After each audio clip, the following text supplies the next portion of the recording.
Yo, it's your boy AMG Dens, aka the MDM, modern day modern. Rewind. We have to rewind that entire. Georgie, if you dare put this in the recording, I will find you like Liam Neeson. Neeson, even Liam Neeson. Anyway, Now it has to stay in. Now it all has to stay in. perfect. Take two. Yo, it's your boy AMG Dens, aka the MDM, the modern day Morgan Freeman. And we got a second installment of the summer series Shutdown. And I'm here with our resident tech legend, Bryson Sullivan, aka Natural Paradigm. Bryson, how have you been keeping recently? It's been good. It's been good. It's been a little bit busier than I think any of us expected, but we're doing just fine.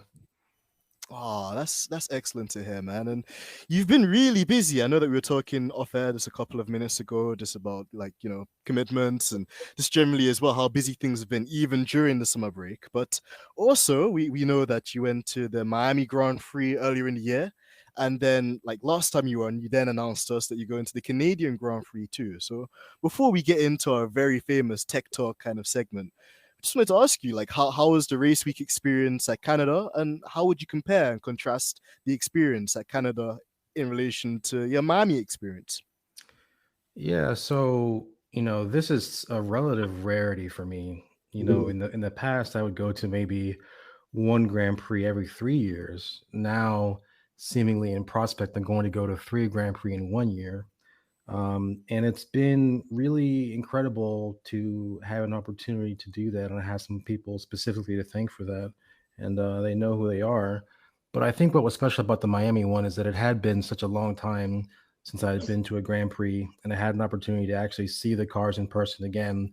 And I was reminded of the scale of the energy involved in these cars driving around the track, and frankly the skill and fearlessness of these drivers that it takes to actually drive them on the limit.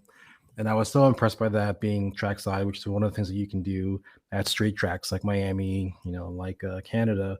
But it was great because I know the Miami area.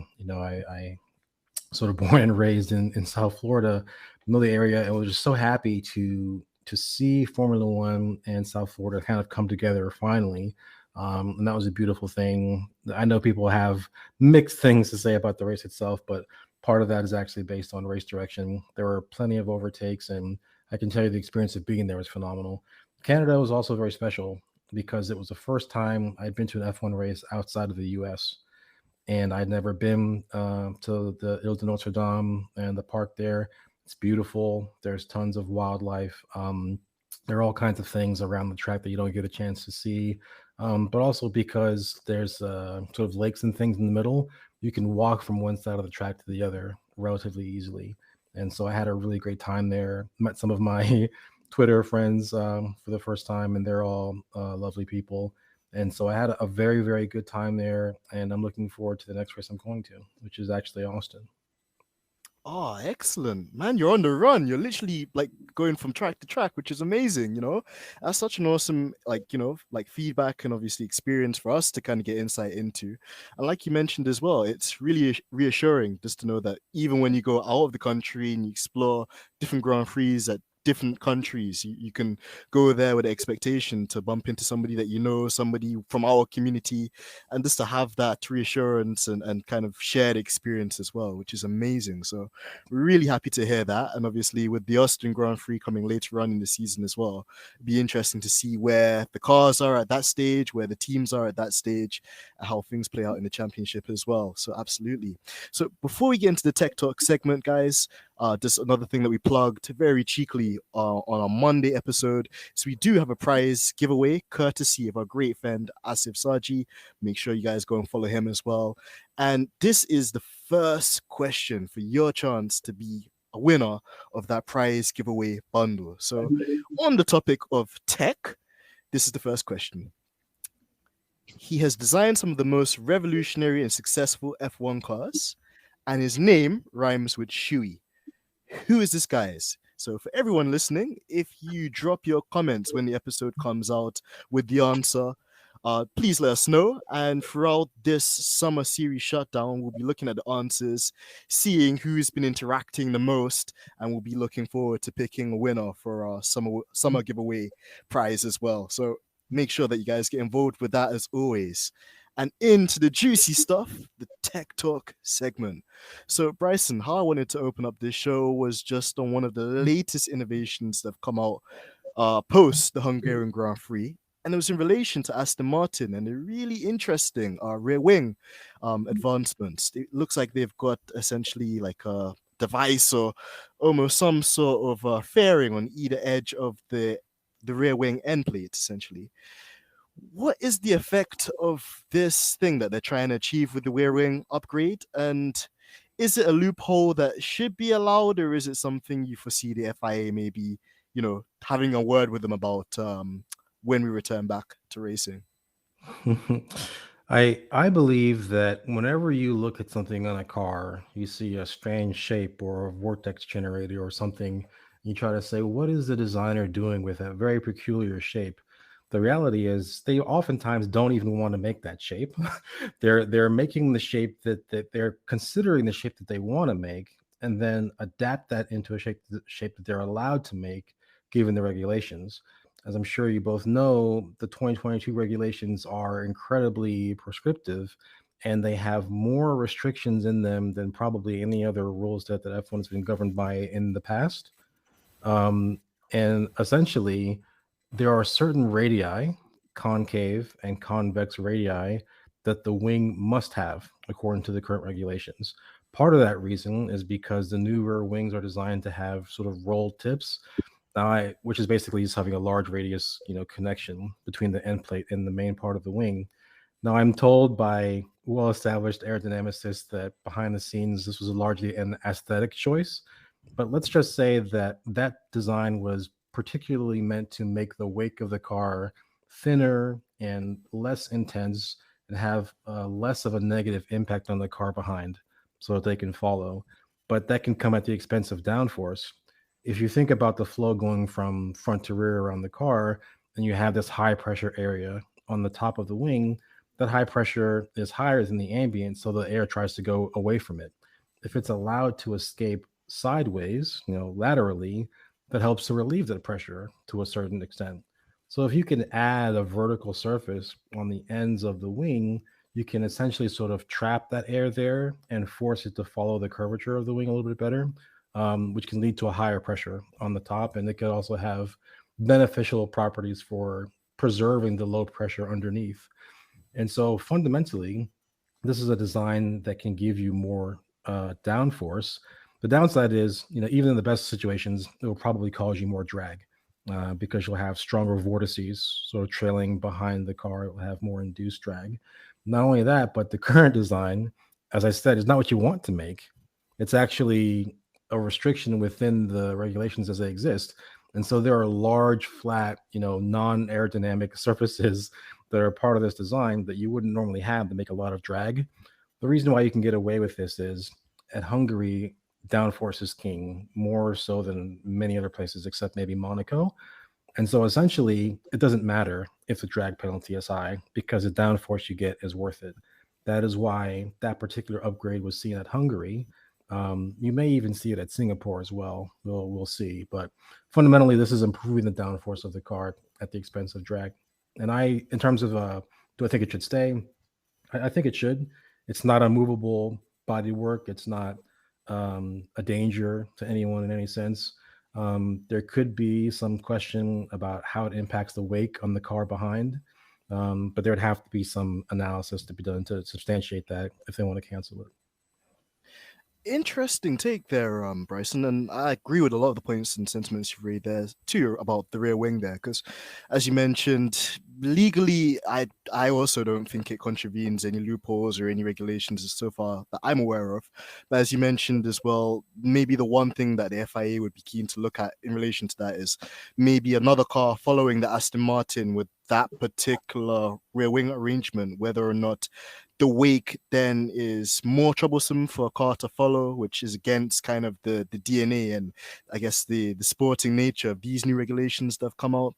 But as you've also mentioned as well, if this is just like a package or a rear wing configuration that's limited to high downforce circuits, then it might not be a thing where we don't see that rear wing until, let's say, Singapore, as you mentioned too. So it's not necessarily an element or a rear wing configuration we'll see in every single Grand Prix towards the end of the season. So that's an interesting one. And actually, it makes me think that, considering the only 3 races where you've got like very high downforce emphasis tracks, what was Aston Martin's aim here? Is it a thing where they're trying to use this year as a test bed for the following year now that they know that, they're going to be bringing in Fernando Alonso? Is it just generally because we know that Aston Martin and Lawrence Stroll spoke a lot about the investment that he wants to put into the team, the new factory that they're in the process of building as well? In a lot of the kind of talks we've been having on social media and stuff like that, we mentioned, is Aston Martin a place of the future where, a driver can maybe secure a championship or have a competitive car for the front runners? And when you see innovations like this, it's like a glimmering hope that maybe that might be, you know, the kind of breakthrough that they look for. So absolutely. And just on the topic of upgrade packages as well, we also saw Haas debut some new, I think it was like a Cypod surface area as well. Williams as well introduced a new package in Silverstone that Albon had, and then in subsequent races, Latifi also got the same package too. What's your observation been on those upgrades as well, Bryson? Yeah, these are quite substantial. So even though everyone's fear going into the season was that every car would look the same, they really don't. There was so much variation in side pod philosophy that it's bound to be the case that some teams went in what they considered to be the wrong direction. Aston Martin initially had what I would call the Green Ninja Turtle car, or originally their side pod design that had an extreme undercut that went all the way from the front of the side pod to the very back. And that's an interesting philosophy as a way to route clean air to the diffuser. But in the end, they decided that it really wasn't what they were looking for. Conversely, Williams had an extreme short and small side pod that existed, just to where the radiators are, and then sort of disappeared, into the bodywork and into the floor. And that was their strategy for how they wanted to handle it.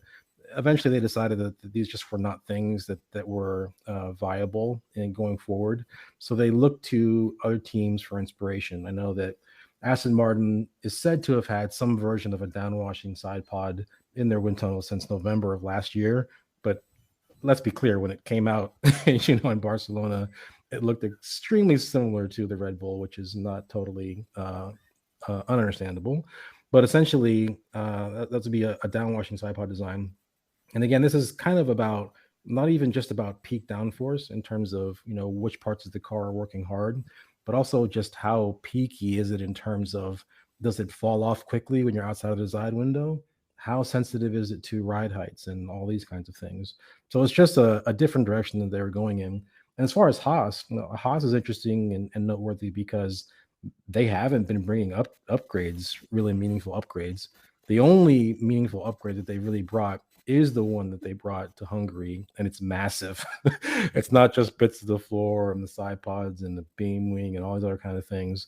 I said earlier on in the year, we had learned something about how difficult Ferrari's side pod concept was to replicate because we had seen, essentially 4 different teams take various versions of the Red Bull downwashing concept. And then when Haas comes, they actually did have a very Ferrari-esque type of side pod. It's not quite the same as the Ferrari, but it's definitely very similar. But it's got its own character as well. So, I mean, the performance in Hungary wasn't as good as it really could have been. I think Mick was actually very close to Kevin Magnussen. Only one of those cars had the upgrade. But it's definitely the direction that they're going in going forward. And I'm very curious to see how it does at other tracks.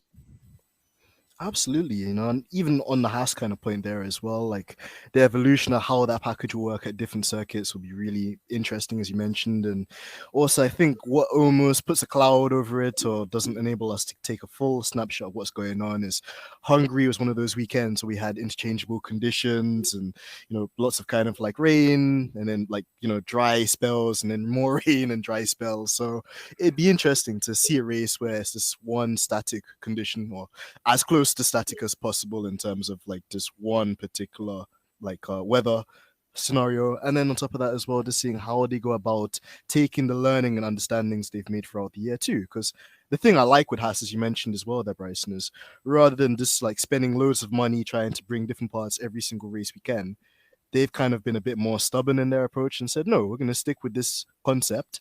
We're going to run it into the ground and make sure that we understand everything about it. And then as soon as we have our understandings and we feel we're confident enough and competent with just all the data and stuff we've collected about it, then we'll start introducing new things mid-season. So it seems to have worked out quite nicely for them. Well, let's just be clear. I suspected cost was a factor in this as well. Mm. We just can't afford. They just can't afford to bring updates that don't work. And if that strategy results in them bringing one package that's very big, then so be it. Exactly, exactly. So it could be consequential of the kind of cost cap measures that we have this year too, which is also very true. And on to something else, just in relation to this region as well, Bryson. There's been a lot of news about the teams agreeing to change, well, agreeing almost the changes proposed by the FIA in relation to the ride heights, which could see the floor edges lifted to help with the porpoising issue. There's also been the introduction of some new technical directives that will nullify the floor exploit from Ferrari and Red Bull as well, that they've been the center of. In relation to that particular thing with Red Bull and Ferrari and something that they've done with the floor that might go against the grain of the FIA's intentions, could you elaborate on what it is that they've done, Bryson, to the layperson, like wanting to know more about this? And performance wise as well, do you think it will really change the order of the top three or the gap that we see when we return back from the summer break? Well, just to be clear, Ferrari and Red Bull are in the news about this particular issue that the FIA is dealing with, but I believe at least one other team is also going to be caught out by this. It's not been talked about that much, but try to keep in the back of your mind that it's not just the top two teams that will be influenced by this. In terms of what we're actually talking about, it is kind of interesting because all of these things have kind of been rolled into a project of fixing questions with porpoising. And the reality, of course, is that the only thing that matters at the end of the day is what the vertical acceleration the drivers are experiencing, right? That vertical acceleration is what injures drivers, not plank wear, right? So the question is, what are all of these extra things that are going on? And the FIA has introduced what they're calling an AOM, aerodynamic oscillation metric, that depends on a lot of factors, including the vertical acceleration, that is designed as a way to sort of gauge how bad a car's porpoising is and whether or not it would be causing an injury to the driver. As part of that, though, they're trying, based on their language, to enforce a condition where all teams are being judged fairly in this metric, whatever that means in their language. And as a part of a means to sort of verify that and make sure that things are being done fairly, they uncovered some things that teams are doing with their floors. And what I mean by that essentially is there's really two separate things that were going on. One Mm. is a flexing of the plank, right? So that, wood-like looking material underneath the car that's designed to wear away and determine how low you're wanting the car. It's not actually wood anymore, but it looks like wood. That is actually flexing more than it's allowed. And also the titanium skid blocks that are in that plank, sort of near the front and in other places, and around the area where you're actually able to measure how much the plank is sort of wearing. There's some tricky things going on there too that would allow you to preserve a certain part of it that wouldn't wear, even if the rest of it would, that would allow you to sort of get more performance out of the car. So the question is, well, there are many ways to flex a floor, right? Depending on how stiff it is and where it's stiff and what its pivot points are. I won't say that every team is doing exactly the same thing, but in principle, it's enough to say that they could potentially be gaining lap time out of it. Now, the question was, if they are getting lap time out of it and they'll be forced to run a different specification floor in the future, it is the time that they would lose through doing that enough to upset the order? And to me, honestly, I think this is kind of an academic question. And the reason why I say that is even without those changes in the last, 3, 4, 5 races, Mercedes as a team has been building incredible momentum. I think Hungary was one of the first times where both Mercedes beat a Ferrari without like retirement, and I won't even consider Leclerc's issue normal. That was a strategic issue, but fundamentally, they beat some Ferraris on pace, or at least one Ferrari on pace. And that hadn't really happened before. And so that is a trend in the right direction. And even without any sort of FIA intervention regarding floors and other things, I think the order is going to change anyway. Let's not forget the fact that because of where Mercedes was in the Constructors' Championship on July 1st, they will have 10% more wind tunnel time than Red Bull and 5% more than Ferrari, which will also help them to close the gap. And so I think the dynamics of the second half of the season are going to be very different from the first precisely because of that. Just very briefly about 2023, there were changes being made about the floor edge, and there was talk about changing the diffuser throat and a few other things in the designs of the cars to make them less prone to this porpoising issue. And just as far as I understand, Red Bull and other teams wanted one number, and Mercedes wanted a different number, and the FIA chose a number that was sort of somewhere in between them, maybe closer to one side than the other as a compromise. And so the FIA is trying to make changes to the design of the future cars, not so much because the teams don't have it under control now, because arguably they do, but when you add downforce to the car, when you add, performance to the car, it can put you back into that window where you can start porpoising again. And so that's what I think they're trying to protect against. Absolutely, and there's a lot to kind of take in that as well, but also just to see how it affect the teams like post the summer break, and also just see how in relation to Red Bull and Ferrari as well, how they're going to get around kind of the FIA's uncovering of this. Also, just a quick one as well, Bryson. You mentioned there's 3 teams. What was the third team? I'm not at liberty to share that because I know that because of inside some other information. But let's just say it's more Oh, than okay. it's more than 2 teams. I'll leave it at that. Oh, okay, fair enough. And thank you for giving us insight into that too, because it does give us more perspective as well. And we've been talking about the development race in terms of the teams and how that plays a role in the order of the constructors. But another interesting thing I wanted to look at as well, Bryson, is how the development race affects individual drivers. So, for example, setting the scene on this one and this question, we've got Sergio Perez. At the beginning of the season, he was being the El Matador. He was putting in a lot of strong performances, and the car in its very early phases, the RB18, seemed to suit his very understeery like characteristics that he prefers in a car. And then we've seen recently that he's turned into the El Pinata, as his last couple of performances have been a bit lackluster or kind of very far off the pace from Max. Now, we understand there have been some rumors that maybe he was testing a legal version of the floor, but him and Christian Horner have come out and substantiated that that's not the case. So it's just basically been him saying that the development of the car is going away from his driving style. The question for you, Bryson, is that fair to him? Because some people may argue that Red Bull should do more to give him a car that suits his style. And if he prefers to run the older spec car that, has a more understeery nature, or if he's a sort of like driver that wants the car to go in one particular development, should they be doing more to kind of assist him and give him his own bespoke and unique package? Or is Red Bull correct to kind of do what they have been doing, which is to go with a global approach with the developments? And even if it's the case that it suits Max more because they've got a more edgy car, for example, that is a bit twitchy, in the entry of corners, but has that potential performance to be made as well that they want to try and catch up to Ferrari with. Are they justified maybe to just continue doing what they do, and even if the car suits Max more but not Perez, is that fair on Perez, or how do you read that one?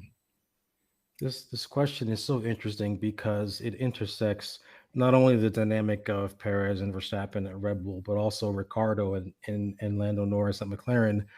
People when they first come to the sport can't understand how a car could be difficult for one driver to drive versus another. It's got 4 engines, it's got 4 wheels and an engine and wings. You're a driver, just drive it. How hard could it be? They seem to think, but it's actually incredibly hard. They're on the absolute limit of grip really at all times, and it's the most subtle of details in the differences of how you turn in, how you use the throttle.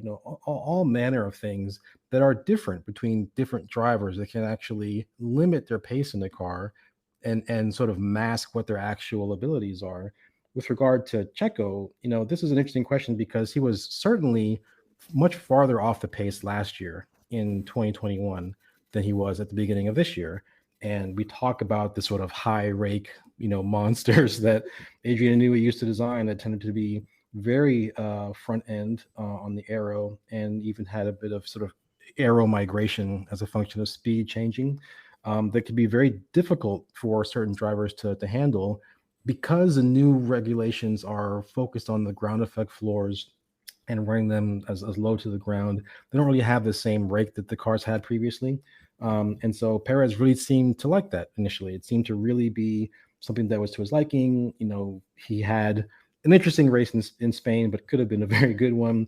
And then he won in Monaco, and he was just very competitive. And this question of the car being developed, like, I can't say unequivocally that they are deliberately changing the car to make it better for Max to be able to drive it. It could just be the case that the direction in which the performance will be gained happens to be a direction that will suit Verstappen more than Perez. Now, in that sense, you say, okay, well, is that fair to Perez? And you brought up something quite interesting. You said, well, why can't they just run different specs on Perez's car and on Max's car? And one of the reasons why they probably can't do that is because of spares. Spare parts and the cost cap is a huge thing. Recall back to qualifying in Austria, where both Lewis Hamilton and George Russell crashed their cars and damaged them pretty significantly. In order to actually get both cars on the grid the next day, they had one spare floor for one of the cars, and then had to sort of, Frankenstein's monster together pieces and bits of the two broken floors to make one that would work for the other car in the race. And so that wouldn't even be possible if they had different specifications. And the cost cap is a very significant feature. You may have noticed many of the cars have been showing scars, I'll say, of modifications. If a dive plane was moved down slightly, you can see where it was before. The floors have all kinds of weird notches in them. This is a consequence of modifying existing hardware as opposed to just building new hardware every time you need a change in geometry. So there may not be any option other than to run the same specification on both cars. I don't think that Perez's issues are unsolvable in terms of what the new car balance and handling characteristics might be, but there will be some lag between when he is presented with those changes and when he really gets a handle on them. I think that's a great response, Bryson, and thank you as well, for kind of like exploring that one too in such great detail as well, because it's important. I feel like a lot of us are very quick to say, well, oh, they favor Max. They just want to give Max, the championship winning car because he's the clear number one de facto driver in the team. And as you mentioned, like, there's so many other factors that could come into it. It's not necessarily a conscious decision of such, or it could be a consequential kind of response to something that's happened. And it's funny that we've mentioned the cost cap because it seems to kind of rise in a lot of the answers and kind of responses we're gaining on this episode too. So it's interesting to see how much of an effect that's having, considering it's not something that it's probably given as much time as it should. So I definitely agree. And then in terms of Perez, again, I feel it's one of those situations where I think the team probably can help him a bit more. It might be a case of them sharing Max's data, Max's setups, and just seeing kind of what he can learn from that and how he can adapt Max's setups to suit him as well. But ultimately in Formula One, we know that, it's not a game where you're given much time. You're not afforded the luxuries of so much things. And just like you mentioned as well, there's actually like a good kind of paradox between the Perez and Max situation, also with the Daniel Ricciardo and Lando Norris situation, and how like the one thing that Ricciardo's always mentioned with this McLaren is that the brakes have been really tricky for him to get a handle of, which is ironic considering that he's always been known as one of the late breakers and, darest dance in relation to that too. So it's really intriguing. And to go on to a different topic here, Bryson, this year as well, there's been a huge emphasis on the reliability of the cars, and particularly Georgina put this question forward. She wanted to find out just what happened with Ferrari in Austria in relation to Carlos Sainz's car catching fire. And then whilst we're on the topic at Ferrari, whilst we've stopped at the Scuderia store for a bit of sauce, What's your honest assessment been of Ferrari and their strategy course this year, and is it possible for them to challenge Red Bull for the title still? I don't have I'm not privy to the exact details of the precise component which failed in Sainz's car, but there's usually a few types of failures. There's like bottom end failures where the bottom part of the engine fails, or top end failures, and then there's turbo failures. What I do know about his failure was that it wasn't even so much just a combustion, it was like a detonation. Right, there was a time when he was slowing his car down where the pressure wave sent out by this thing blowing up, I mean, it fractured the side pod bodywork, and it opened up and then closed again. And then the fire that built there, and then this very weird paradox where he's parked on an uphill sloping section, the car is on fire, he needs to get out, but as soon as he tries to get out, the car starts rolling backwards, and you have to try to figure out how does he actually get that, compounded by marshals that were making what I can only describe as bizarre reactions to what was going on. And again, my understanding is that all of the rules were followed in that response. But if that's the case, the rules themselves need to be looked at. No, in terms of what caused that, I'm not really sure. I'm actually more interested in the fire itself and how it was handled than the Mhm. particular element that failed. But it's no secret. Ferrari's been having, it's kind of a perfect storm. If if it was just reliability issues, or if it was just driver errors, or if it was just strategy issues, I think they'd be in a very good situation. The problem is they have all three of these at the same time, right? And I think it's those things affecting each other that really makes it difficult for them to gather any momentum. Regarding strategy decisions, Hungary is a salient example because it just happened. I learned some very distressing things about Ferrari's strategy there.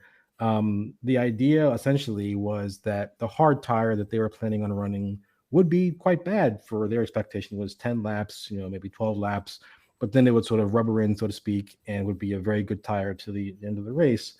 The issue is that they didn't base that idea on actually running the hard tire during free practice, right? That assessment of what the tire would do seems to be largely based on historical data and old tires, and maybe even a slightly different track surface depending on what they did in the intervening year. And so it just seemed to be totally inaccurate. And seemingly every other team that was running the hard tire before that part of the weekend was just like, yeah, this tire is not it. For whatever reason, they can't fire it up, and the compounds are different. And then I know people think of the new wheels as just being a compound difference that might be responsible for changing how easy or hard it is to heat them up. But let's not forget that we have a completely new braking system as well for these cars. The way that the air is routed, into the brakes and out of it effectively eliminates the ability to use that hot air to heat the rim and then heat the tire as well, using the getting the bulk temperature up of the tire. They can't do that anymore. And in fact, that might be one of the reasons why so many teams have struggled with tire warm up this year. It's so true. And when you mentioned that as well, Bryson, it kind of reminded me of how Mercedes, they had the DAS system in 2020 that obviously got outlawed. So then the following year, they brought the brake magic situation, which I need not remind people of because it still even hurts my heart today thinking about that day in Baku back in 2021. But as you correctly mentioned as well, the teams have had to try and find a different way of getting that performance build up in the tire when the tires come straight out of the blankets onto the car during the pit stop and then do their outlap. And it's just been interesting to see how that also plays in their overall stint performance throughout an entire stint. And that's very alarming too. Like a team of Ferrari's caliber, you would almost put your hat on it that they would do the due diligence on the Friday, on the Saturday to take Yeah, I actual mean, I time. I try to be a little bit forgiving because it did rain, Mhm. in FP3. So maybe they were planning on running in FP3 and just didn't get a chance. But seemingly, if that was the case, you need to look at what your competitors are doing and wonder why you're the odd man out. What was going on there. So yeah.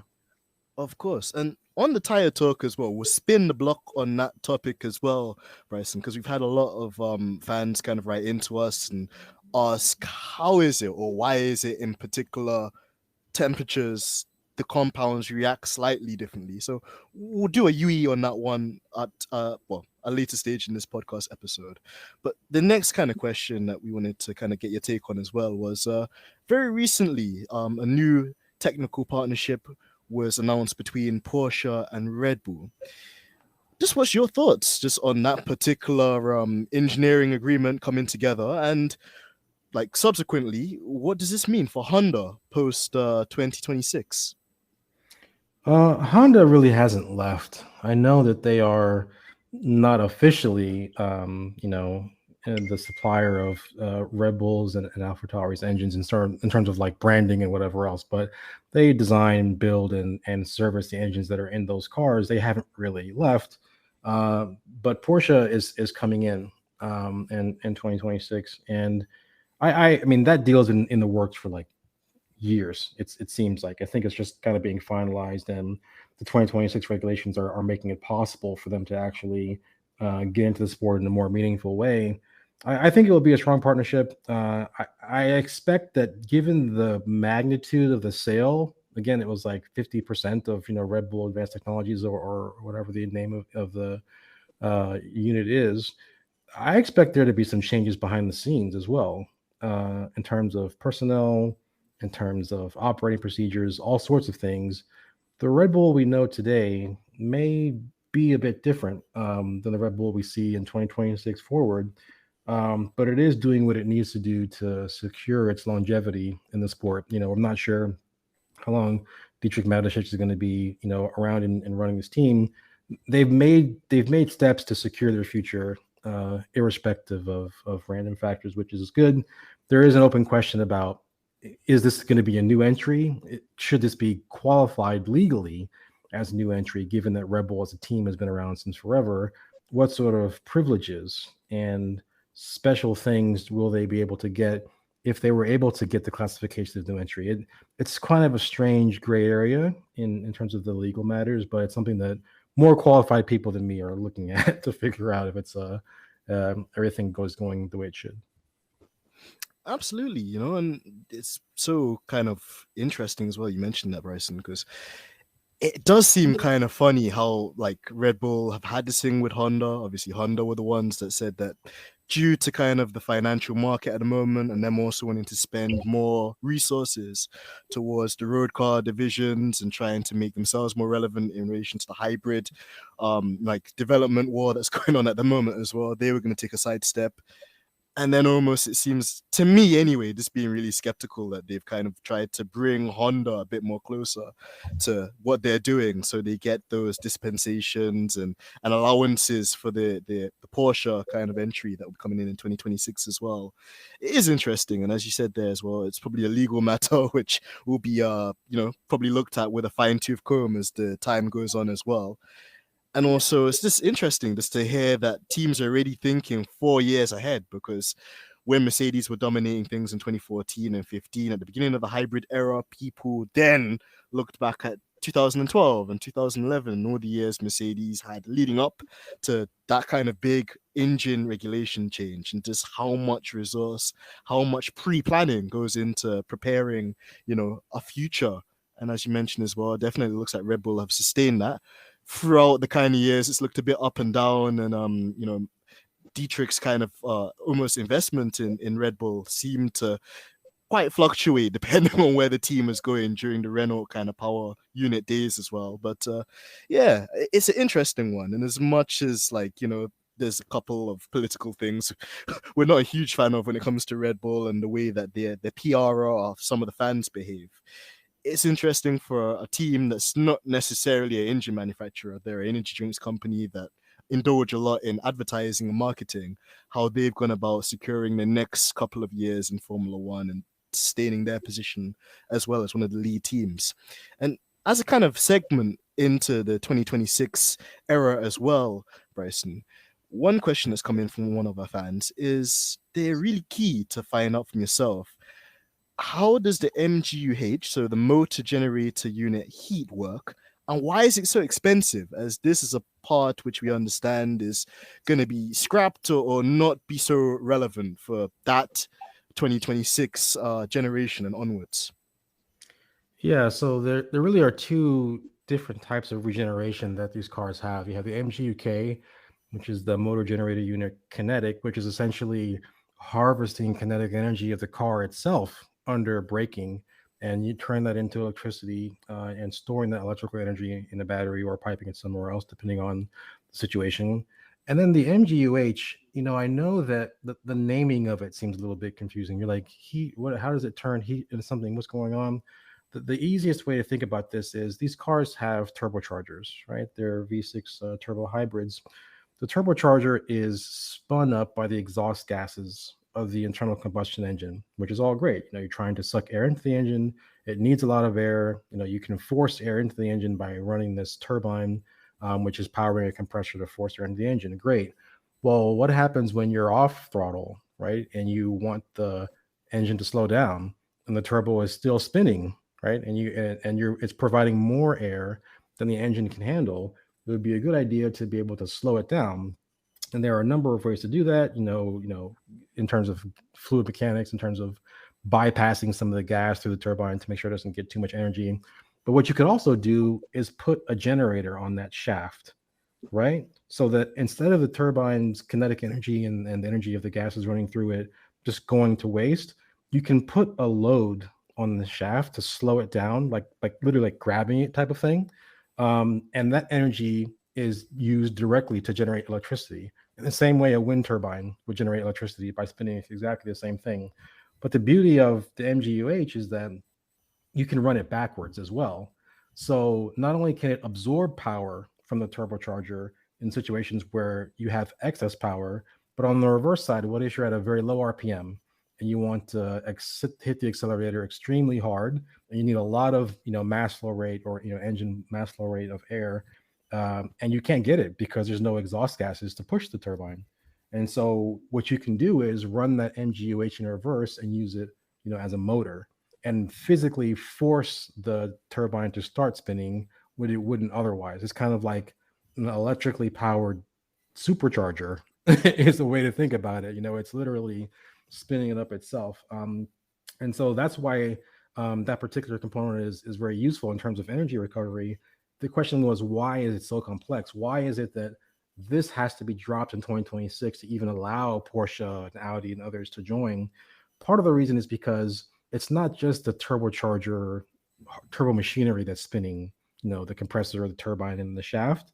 It's also all the mechanical parts of the MGUH, right? It's like coils and magnets and all kinds of things that aren't designed to spin at 120,000 RPM. Just to be able to make something like that won't immediately shred itself to pieces at full load is difficult enough. But the other really difficult part about this is actually logic. It's actually, where do you send this electricity that's being generated by the MGUH when you're getting it? Does it go directly into the energy store? Does it go into the MGUK to help the other part of the engine run better? Well, what do you do with it? And the control electronics for the hybrid system have to figure that out in real time. And the reason why it's so hard is that you're limited to 100 joules of energy or whatever it is coming from the energy store, but you kind of have unlimited energy from the MGUH. There's actually a lot of potential there in developing whatever system you can physically make to get maximum power out of the MGUH. And it is an unregulated part of the engine design where you can get a lot of power. So if you have a brand new manufacturer coming in, Audi or Porsche, who just doesn't know how to tap the most out of that part of the power unit, they're going to be at a huge competitive disadvantage because Mercedes and Honda and others have already figured out how to maximize it. And so it would essentially render them incompetitive or uncompetitive on day one, which is not what they want. They want to be at least partially competitive on day one. And the most effective way to do that is to just drop the MGUH from the design altogether. Now, to be clear, they're going to have to make up for that by having the MGUK be stronger. And they're going even further. I think they're going to bump it up to like 350 kilowatts as a new MGUK, which is insane. There's going to be hugely increased harvesting requirements on the rear axle. And so expect there to be some fun developments from that too. It'll be so interesting, Bryson, because like as you mentioned as well, when the car is kind of harvesting that kinetic energy through the braking system, and obviously these cars have the brake by wire system. We've seen how that also influences the driving style. So maybe it will be another thing where drivers have to adapt or refine the way they jump on the brakes in order to make the Yeah, most of the just MGUK. briefly, you mentioned Daniel Ricciardo, right? I mean, that is Mm. a very good candidate for why one car might be fundamentally different to drive than another car. If you're having difficulty on the brakes, it could very easily and plausibly be attributed to different MGUK systems, and as you mentioned, the brake by wire systems that control them. Exactly, and also just from a wider perspective as well, in Formula One, we always talk about the need and the want for more teams. We obviously had Mario on a podcast earlier on in the year as well, talking about an entry.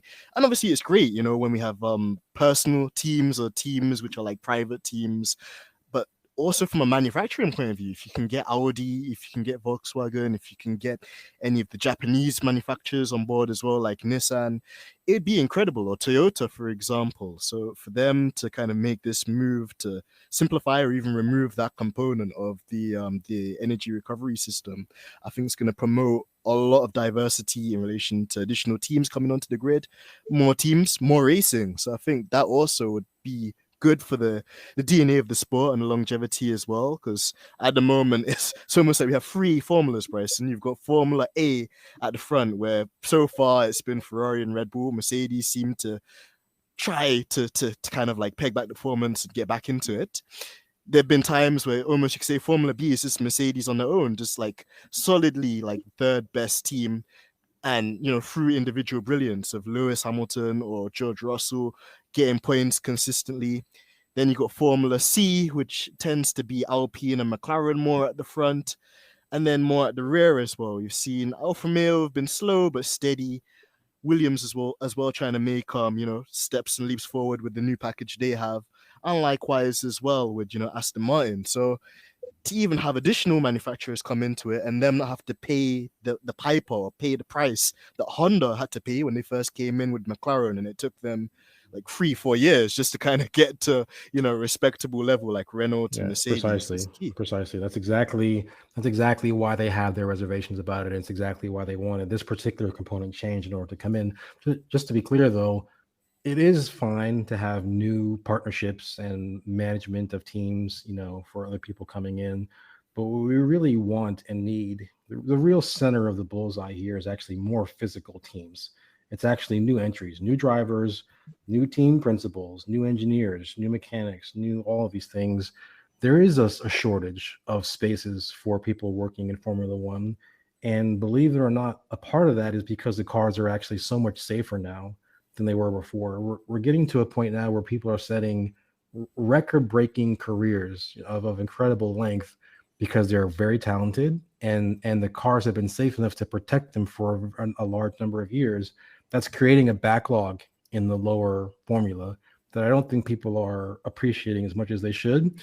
I think that the addition of new teams is not only a good idea for diversification of the sport geographically and in other ways, but also it's a way to help offset this trend of drivers having very long careers and making it difficult for new and upcoming talent to enter.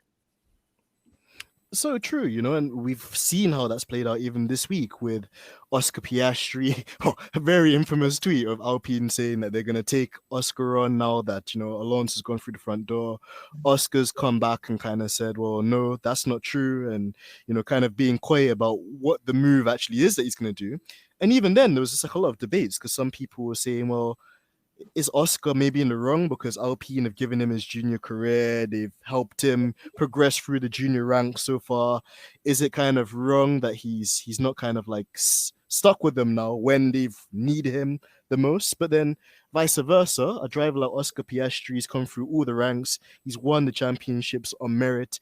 When he won the F2 championship, he would have been looking to make that natural progression into Formula One. And because of Fernando Alonso, a legacy driver that's been in the sport for a very long time and probably the most experienced driver on the grid, it's denied, Piastri that opportunity. Whereas if we had more teams and whether they're like private teams or whether they're manufacturers, a driver like Piastri's talent wouldn't be wasted or on a shelf. And then you end up with a situation like what we have with Nick de Vries, which is a very accomplished driver. He's been successful in other series, but time's caught up with him now as a 28-year-old, and he's not as feasible to the other teams as a Piastri would be at his younger age. So absolutely agree with you there as well, Bryson. And actually, I'm going to spin the block on something we spoke about a couple of questions previously, and just on the tire compounds this year too. So we've seen some differences with the way the tire compounds react this year in comparison to last year. Obviously, the very recent example we saw was at Hungary. We saw Ferrari and Alpine really struggle to get that hard tire, as I've now branded it, the tombstone tire, get to its operating window. Bryson, in further detail, could you explain like why it's trickier? I mean, you touched and you kind of partially answered it earlier with the teams not being able to rely maybe on the brakes and other tricks that they do through the wheel rim to generate tire temperature through that method. But also just on like a really miserable European day, I'm sure you probably haven't experienced too many of those, but when it's just grey, there's a lot of moisture in the air, it's just not really that warm. Why does it take a harder compound tire longer to get within its operating window than, let's say, a soft or a medium, which is what Mercedes excelled at with getting Lewis all the way from P7 to P2? Yeah, I mean, I think the broad physics of this problem are relatively well understood. Let's talk first about the compounds themselves. When we talk about harder compounds or softer compounds, really what we're talking about is kind of a rigidity question, right? How easy is it to sort of bend and deform the tire? The more it can bend and deform and sort of get into the nooks and crannies of the microstructure of the road surface, the more grip you have, right? A softer tire is easier to sort of deform. And that process of deformation creates heat, right? And that heat can increase the temperature of the compound and make it more pliable and make it more easy to bend and provide more grip. And managing that tire temperature as a function of track temperature and sunlight and the driver going around, what pace they're doing and what their fuel load is, it's extraordinarily complicated. And because that window is still seemingly quite small, it's been kind of hard to get on correct in most of the time. That's a general explanation for why softer tires are easier to get into the window and heat up than harder tires. It's also the reason why they wear out faster too, is because of that excess heat buildup. But I do believe that more so than the tire compounds themselves or the construction of the tires, I do believe that my previous answer still stands, which is the really big change that isn't really being talked about enough is not the tires themselves, it's the change in the braking systems and what the teams are allowed to do with the hot air that comes out of the brakes. Previously, we could blow them through the axle or through the wheel, and it would actually, heat the rim up, significantly. And by heating the rim, that would heat the bulk of the tire and give you good temperature. But that created a lot of outwash. Like aerodynamically, we create outwash. It makes the aerodynamic footprint of the car wider than it would otherwise be, which ultimately leads to it being harder to follow by the car behind. The FIA was, imperative about this. They wanted to remove that outwash because of the negative impacts it had on overtaking. But a direct side effect of that is that the way that the heat is being used to warm the tires is fundamentally different. In fact, it's just not really there. Not only that, but on the front axle, the way in which the duct exits, right behind the wheel, it actually, because it's not outwashing, it actually put carbon brake dust in a trajectory that allowed it to actually get in the driver's face, right? This isn't a problem necessarily for every team. Every team is used to driving behind another car and getting brake dust in your face, and that's fine. But in certain situations this year, they're actually getting their own brake ducts dust in their eyes and having that be a problem and breathing it in, which is not healthy. So there are any number of changes for the season that are impacting, this question that you asked. I think probably one of the most important ones is how the brake ducts are handled now in 2022. That's it's very key, and thank you for that one as well, Bryson, because like you mentioned, I think it's an underrated one. People more look at the compounds themselves or try and find answers in that kind of route, but as you mentioned as well, equally as important, if not more important, is like the braking systems, as you mentioned there as well, and also just how teams have been able to kind of get around that problem, and also as you mentioned there as well, just some of the kind of negative side effect of that is the kind of brake dust issue, and like you mentioned, it's a really serious issue because it's not something that anybody really should inhale. It has been linked to other kind of side effects that are not great or conducive for long-term health as well. So it really does feel like this is a new formula, a new generation, and although it's brought new solutions, it's also brought new problems, which I think at each and every single step of the way, they're trying to find little solutions, like, temporary and long term as well, to combat these. So it's been really interesting. And actually, I think it's been the perfect time to kind of bring you on as well, just so you can review some of these things that we've seen throughout the course of the first half of the season. On that kind of note as well, Bryson, I'm going to lead with the final question of today's segment. The teams now are in shutdown for the summer break, and the question really is, are there any simulations or anything they can cheekily do, within the summer lockdown? We know that maybe there might be a couple of admin people on the social medias engaging people.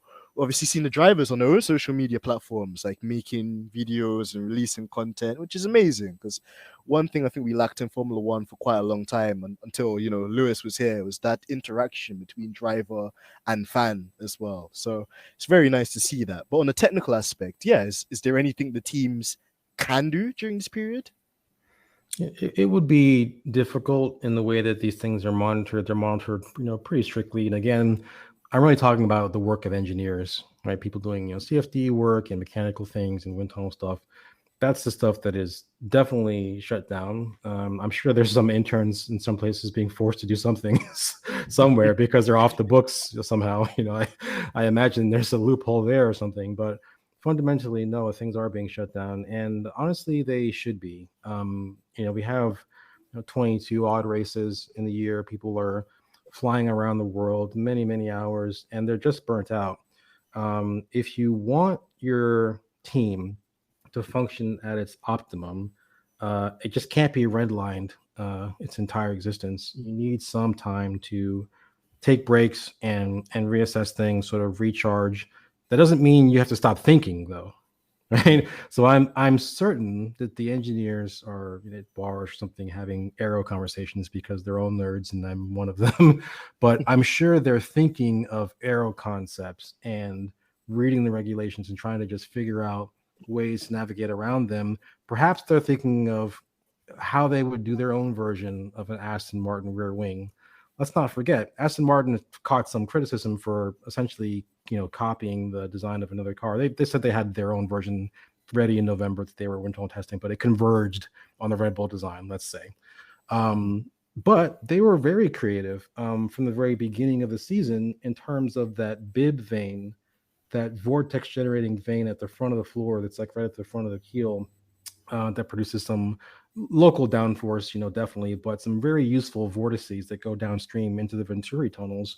What's interesting is that that guide vane, that bib vane, can only be possible by a very cheeky and creative interpretation of, concave radii, basically, in the regulations. They discovered that and found it to be very beneficial. Then Ferrari copied it within about a week, and Red Bull copied it. Alpine and Mercedes all copied it, and they removed it at some point. They moved on to something else. So there's creativity there, and I'm sure that the engineers are thinking right now how they can look at what Aston Martin did with their rear wing and say, okay, all right, I see what you're doing there, and I see why it's legal. I can do it even better. Let me try my own version of this, and then other people will see that, and then the process just continues. So this is really why I love the Formula One. That I don't have a problem with people looking to other cars for inspiration. This isn't like a math test. I'm not trying to test whether or not you understand a concept. You're trying to build a race car, So Sure. this process of cross pollination can make all the cars faster and oftentimes give us more of a show. Exactly. And on the topic of the aerodynamic side, you mentioned that innovation from Aston Martin in relation to the rear wing. Another thing I wanted to touch on as well, finally, Bryson, is that Mercedes, they're third in the Constructors' Championship. As part of a regulation, I believe this means that at this point, I think it was in June or July, the cutoff point was one of those 2 months. It July means 1st. there we go. because of them being third in the constructors, it essentially means that now they'll get some additional wind tunnel time allowance in the wind tunnel, obviously. How do you think that will affect them going forward into this second half of the season and the upcoming season? Is it a thing where you think they'll use the additional time maybe to correlate the discrepancies they had between the performance they see in the wind tunnel with what they see real life on the track? Or just on the topic of what we were discussing as well, if the Aston Martin kind of concept has legs to it, could you see them maybe using that time to see if they could make their own version of that wheel wing as well? Yeah, this change is part of the sliding scale and the cost cap. And to be clear, it's not just wind tunnel time. It's like all the things that the cost cap normally covers, but it's also, CFD time. And the money that they get from that can not only be used for doing wind tunnel runs and doing CFD evaluations, but maybe even, if you crashed a car in an FP3 and you need a new part, maybe you can afford to actually manufacture another, a spare, or maybe you can afford to bring more updates to the races towards the end of the season than your rivals can, not because they don't have the know-how to do it, but because they don't have the money, right? So the entire premise of the cost cap, which is actually the brainchild of Otmar Safnar, believe it or not, but the entire premise of that is to have an indirect influence on the performance of the cars and have a success ballast that's not really a ballast. You don't want to like physically put weight in the fastest car to make it slower, to make the competition easier. Have that influence be indirect, sort of one or two levels removed from that, where what you're effectively doing is requiring the teams to design more with less. And that's a way that seems to be good. But yeah, the cost cap was reset on July 1st. Mercedes was third in the Constructors' Championship at that moment, which means they will receive 5% more wind tunnel and safety time and everything than Ferrari, who is in second, and 10% more than Red Bull. So, given what they've accomplished this season, how much progress they've made from the first race to just looking in phenomenal form in Hungary, given what they've accomplished is what they have, getting more is a very interesting proposition, especially for the second half of this season and indeed next season as well. Absolutely. And just again, like it's so interesting to see how all of these new regulations, and that's like the third time we mentioned the cost cap as well, man. It's like the overriding theme of this episode, and how, like you mentioned, indirectly it's had a way on how the teams go about racing, how they go about developing the car. They're needing to be more efficient in the way that they make decisions and they apply themselves to, finding and seeking performance, and bringing that to the circuit every week we go racing as well. So very key. And Bryson as well, I just want to take the opportunity again to say a huge thank you for your time and your knowledge, because that's the main thing in just anything in life, just generally. If you can like find people that are gonna uplift you, people that are gonna, be able to explain it, and you have such a knack and an amazing ability to break it down for like the normal person, especially me, normal person from North London, to kind of rationalize these like complicated matters in Formula One, and kind of the development like scheme as well as to how these things go about as well. So final question I wanted to ask you, Bryson, is just what are you up to for the summer break? Is there anything your amazing fans like myself, can look forward to in the next coming weeks, throughout the break? And yeah, is there anything else that you've been looking at recently that you're really intrigued that you want to talk about? I am kind of busy. Schoolwork is difficult and all encompassing, but I have noticed a few things. I mean, I'm sure sometime in the near future we're going to have a discussion about track limits, because the situation at Austria, where a clear infringement of a track limit was not seen, and potentially others were falsely seen that weren't actually track limit violations.